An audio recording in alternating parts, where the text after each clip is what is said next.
Salam sejahtera. Perkenalkan, kami dari kelompok 6.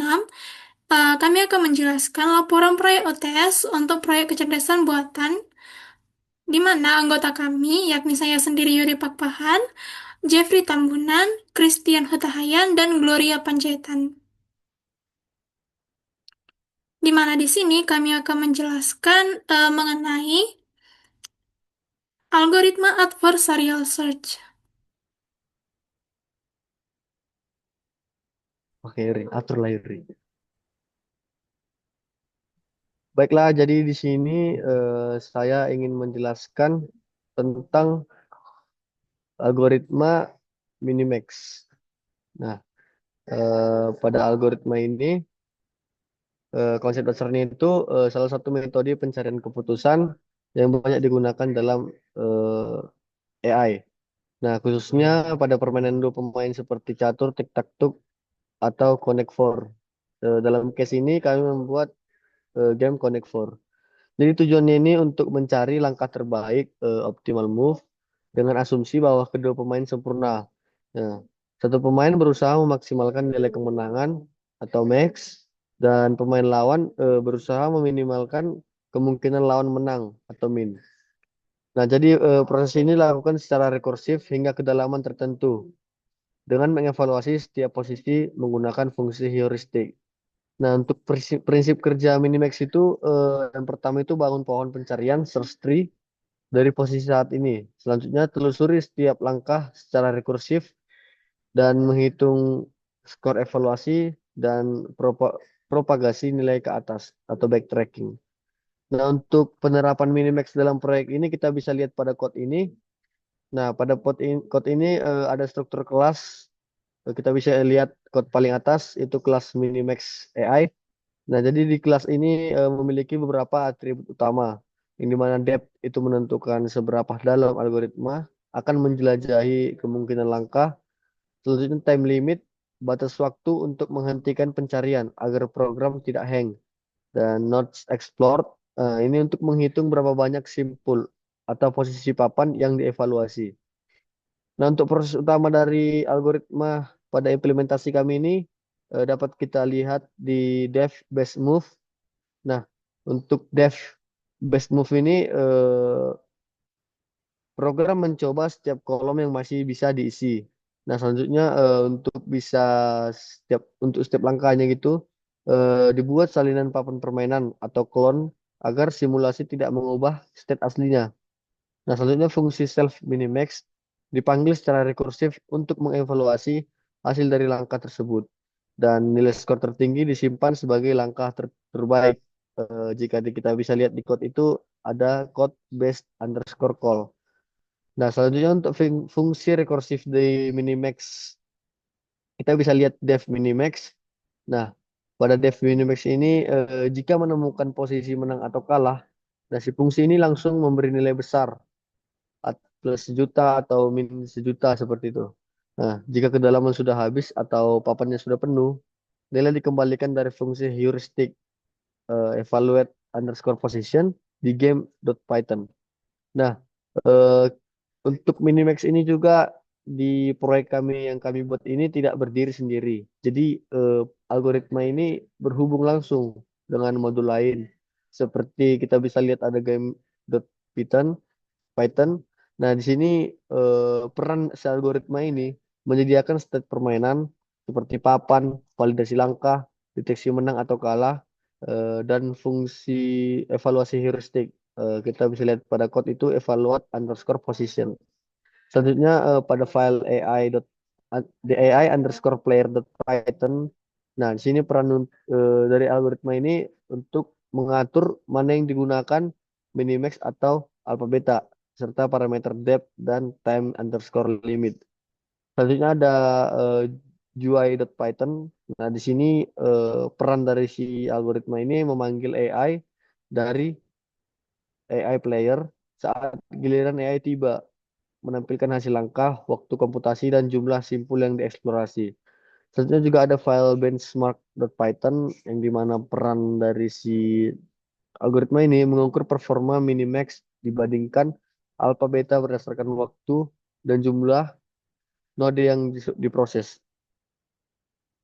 Nah, untuk saya akan berikanlah sedikit contoh alur pada proyek ini yang menerapkan algoritma Minimax. Nah, yang pertama itu pemain manusia itu menekan kolom, ada nanti di GUI.Python.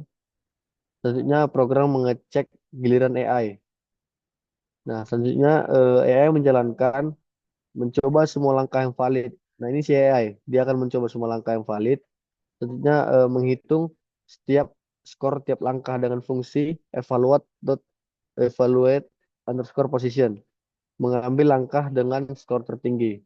Selanjutnya UI menampilkan hasil langkah dan animasi jatuh pion dan data langkah dan metrik. Nah, ditampilkan di panel kanan UI. Untuk nanti alurnya secara lengkap akan dijelaskan di demo program nanti. Nah, keunggulan dan keterbatasan algoritma pada proyek yang kami kerjakan ini, untuk kelebihannya itu struktur rekursif mudah dipahami, cocok untuk pembelajaran dasar AI. Nah, selanjutnya dapat menunjukkan konsep AI berpikir beberapa langkah ke depan, dan metrik waktu dan jumlah node dieksplorasi bisa dianalisis langsung dari GUI atau benchmark.csp. Nah, untuk keterbatasan algoritma ini tanpa pruning, jumlah node tumbuh eksponensial terhadap depth.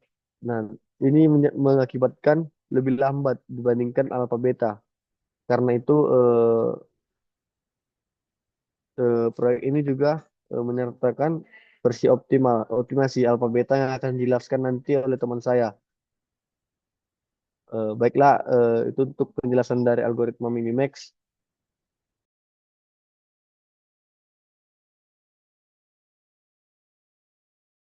Baik, jadi terima kasih kepada Saudara Jeffrey yang sudah menjelaskan tentang algoritma daripada Minimax.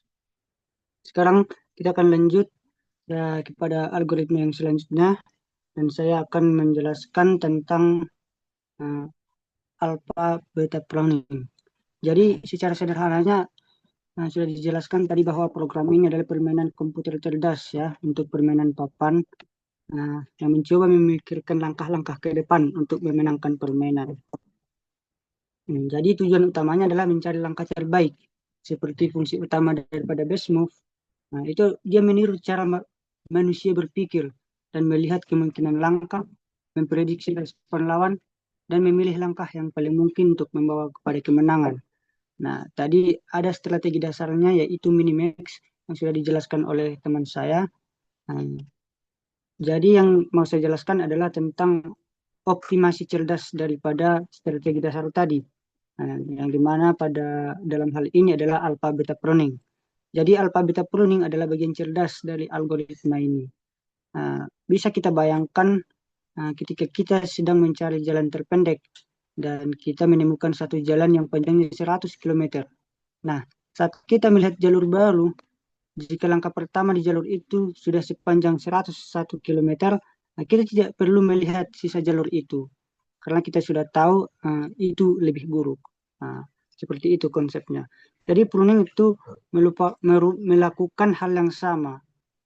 Jika algoritma menemukan bahwa satu cabang atau urutan langkah pasti lebih buruk daripada yang sudah ditemukan sebelumnya, maka algoritma akan memotong pencarian di cabang itu. Nah, apa sih keunggulan ini? Apa sih uh, mengapa kita melakukan alpha beta pruning seperti itu? Karena ketika kita melakukan hal ini, algoritma akan menemukan bahwa satu cabang atau urutan langkah kita dapat mengeksplorasi semua kemungkinan yang terbaik. Jadi kemungkinan AI berpikir lebih dalam waktu yang sama seperti itu.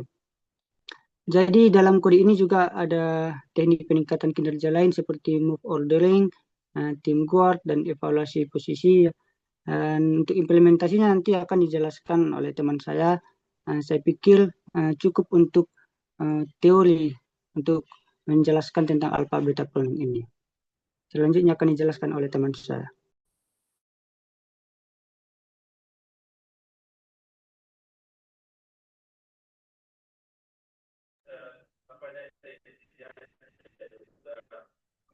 Saya Gloria, di sini saya akan menjelaskan mengenai Oke, terima kasih untuk teman saya Gloria. Di sini saya ingin menemukan proyek kami di mana saya memakai algoritma alfa beta. Awalnya saya akan di posisi ini dan AI-nya itu lawannya itu langsung cepat ke posisi agar saya kalah. Kalau dia beta, kalau dia minimax, dia lebih lambat untuk melawan saya yang untuk melawan saya agar tidak bisa menang. Kalau LPB seperti ini kan. Nah, dan nyoba yang minimax. Yang minimax dan new game.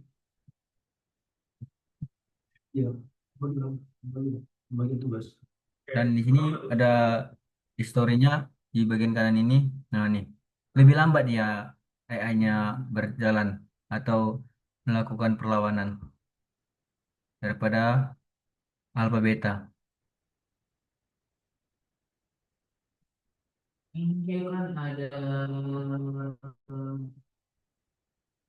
di sini AI-nya juga menang, namun bedanya itu dia lebih lambat. Oke, demikian demo dari proyek kami.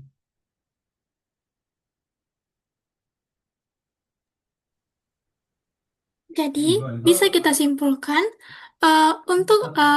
baik untuk algoritma minimax dan alpha beta pruning ini, Minimax memiliki tujuan untuk menentukan langkah terbaik dengan mengevaluasi semua kemungkinan yang ada. Sementara alpha beta planning, dia itu mengoptimalkan minimax dengan memangkas cabang yang nggak perlu. Untuk konsep dasarnya, Minimax bakal mengevaluasi seluruh pohon permainan, sementara alpha beta planning, seperti yang dikatakan tadi, dia akan menghiraukan kemungkinan yang lebih buruk daripada yang lain. Untuk efisiensi waktunya, Minimax itu lebih lambat daripada alpha beta pruning karena Minimax mengevaluasi semuanya. Sementara alpha beta pruning, dia cuma mengevaluasi kemungkinan terburuk dan terbaiknya. Nah, untuk jumlah node yang dievaluasi, untuk Minimax dia bakal eksponensial karena eh ya seperti yang saya tadi ucapkan, semua node bakal diperiksa oleh Minimax, berbeda dengan alpha beta pruning. Kemudian, dari aplikasi proyek ini, terdapat juga beberapa hal yang bisa ditingkatkan lagi atau potensi perbaikan atau rekomendasinya. Di mana yang pertama itu ada move ordering untuk mengurutkan child berdasarkan heuristik cepat. Misalnya, kita prefer sentence, three in a row, biar alpha betanya itu memotong lebih awal dan lebih signifikan saat meningkatkan pruningnya. Kemudian ada transposition table untuk menghindari mengevaluasi posisi identik berulang kali. Terus ada lagi iterative deepening untuk menjalankan depth increasing search yang memungkinkan move ordering dan hasil depth-nya lebih kecil. Kemudian ada juga enhanced heuristic di mana itu bertugas untuk membuat evaluasi yang lebih canggih. Dan parallelism di mana kita mengevaluasi child nodenya secara paralel biar lebih cepat dia evaluasi di mesinnya. Dan kemudian ada yang terakhir itu rekomendasi perbaikannya, yakni profiling yang lebih luas untuk menjalankan banyak perbandingan acak. Demikianlah presentasi dari kelompok kami. Jika terdapat kesalahan kata, saya mohon maaf. Terima kasih sudah menonton.